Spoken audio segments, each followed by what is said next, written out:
요한계시록을 읽고 듣고 연구한 모든 분들에게 복이 있습니다. 오늘은 요한계시록 연구의 실제에 대해서 말씀을 나누도록 하겠습니다.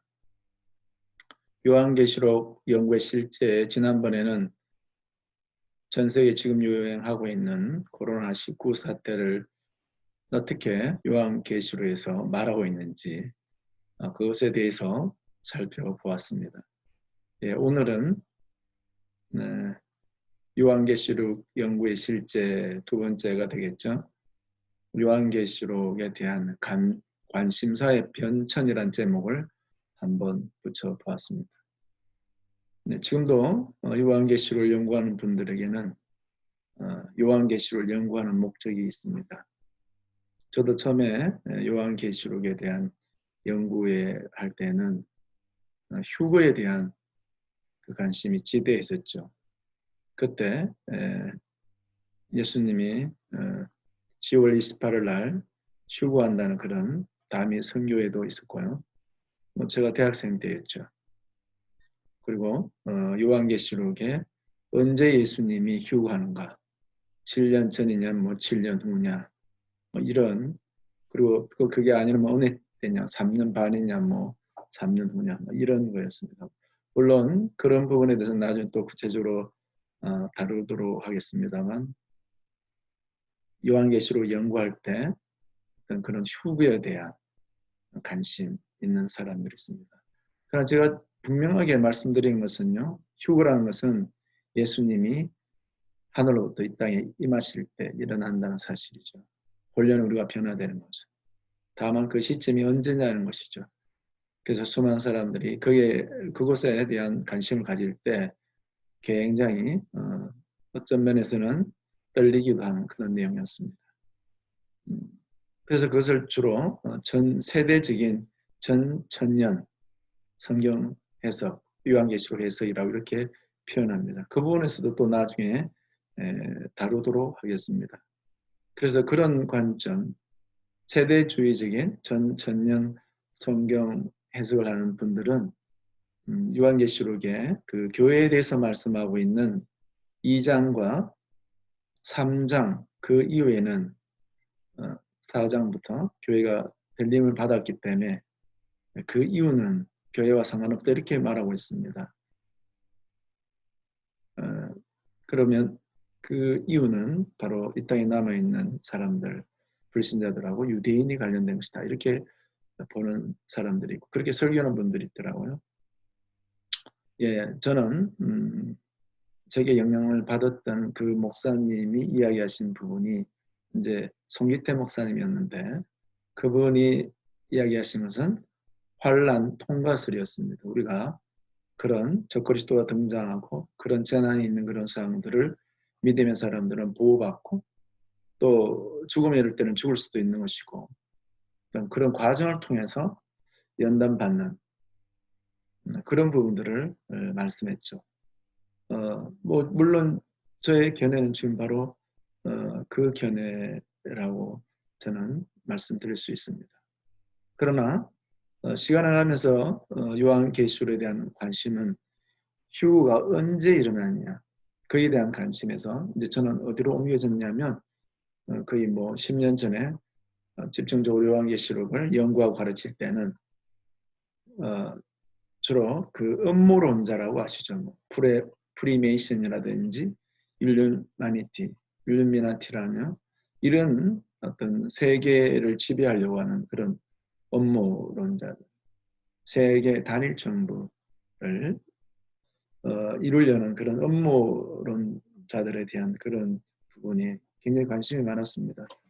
그때 그 음모론자에 관련된 책들을 여러 권 보면서 그들이 어떤 전략을 구성하고 또 어떤 생각을 갖고 있는지 또 그것이 요한계시록 어떻게 밀접하게 상관이 있는지 굉장히 또한 쇼킹했었죠.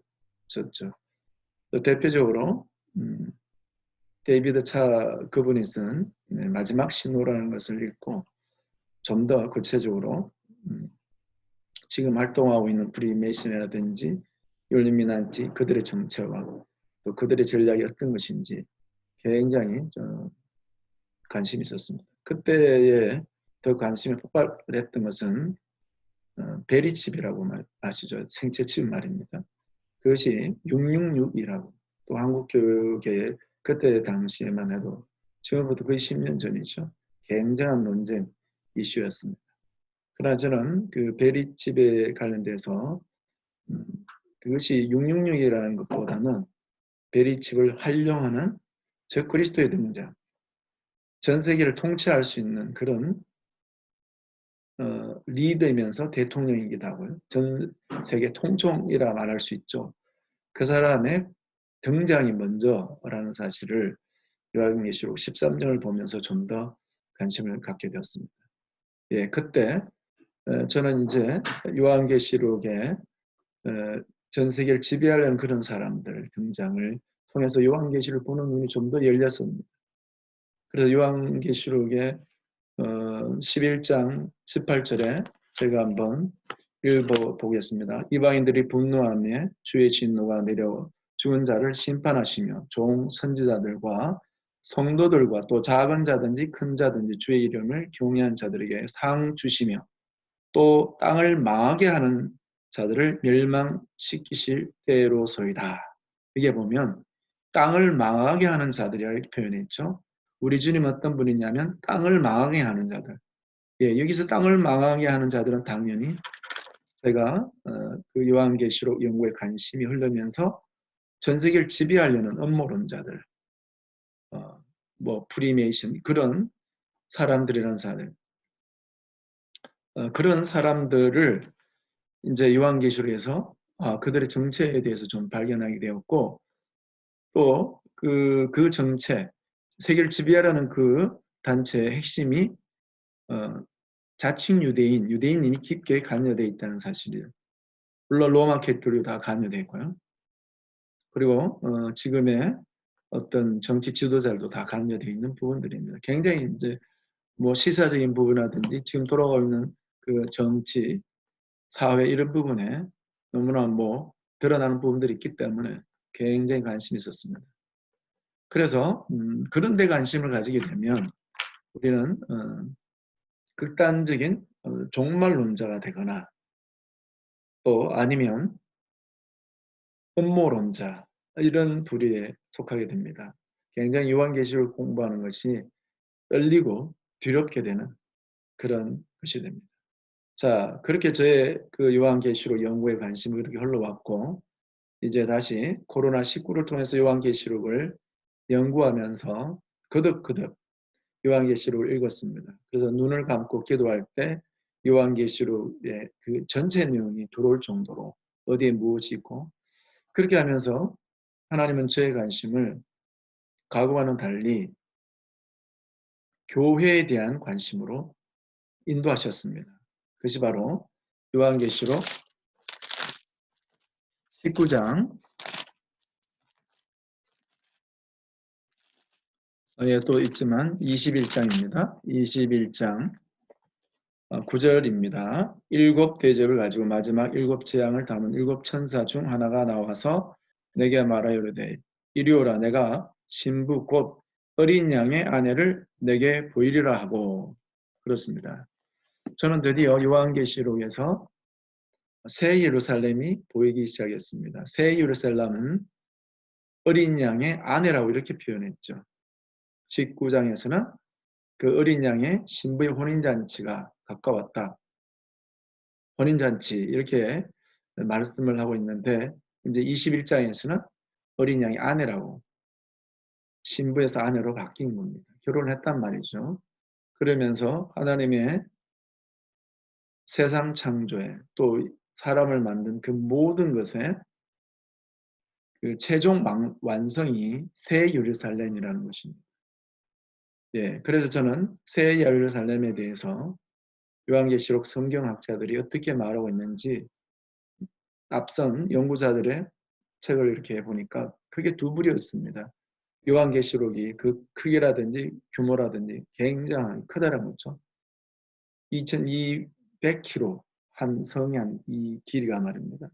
그 정도로 그게 이제 정사각형 스타일의 크기거든요. 그러니까 얼마나 크겠습니까? 뭐 여기서 뉴욕까지를 할까요? 그 정도 크기라는 거.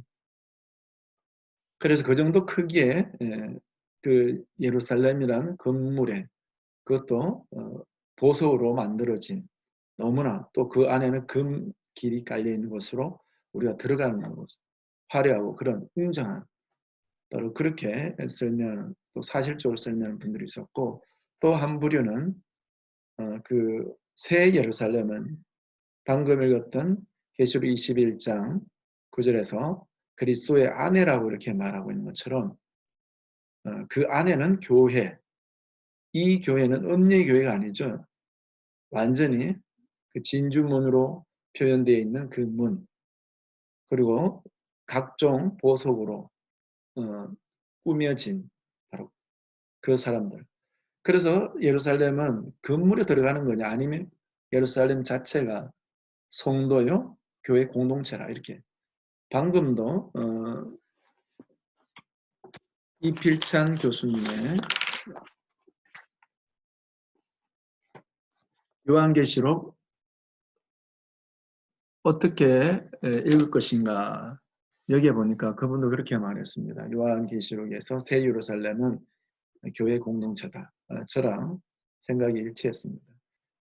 근데 좀 더 그 진주문화라든지 그 보석을 묵상할 때 그 예루살렘이라는 뜻은 우리가 이 땅에 있는 그 고난을 그리스도의 십자가의 생명으로 이겨내는 그것을 말하는 거죠. 그것을 통과해서 우리는 그리스도의 거룩한 사람으로 아주 영롱한 그 보석의 사람으로 변화될 말라기에서 주님은 이스라엘 백성들에게 이제 하나님을 경외하는 자, 세상에서 흔들리지 않고 믿음을 지켜 경외하는 자들을 나의 보배로 삼겠다. 이렇게 말씀했습니다.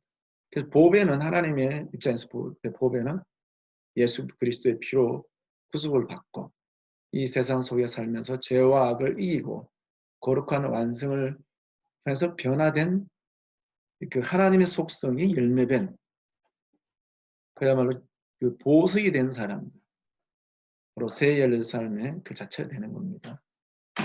그래서 새 예루살렘은 우리에게 이 땅에 주어진 고난, 아프고 힘들지만 이겨내도록 하는 메시지가 되는 것이며 그리고 우리가 종국에는 그 영광에 어린 양이 등이 되시고 하나님 아버지께서 영광의 빛 대신 그 영원한 하나님의 그 거처가 되는 것. 그것이 바로 우리의 부르심이며 우리의 영광입니다. 그래서 예수님은 요한계시록을 통해서 우리가 극단적인 종말론자나 또 그 음모론자 그런데 관심 있는 자를 찾는 것이 아니라 그리스도의 신부 새 예루살렘의 주인공이 되라고 말씀합니다.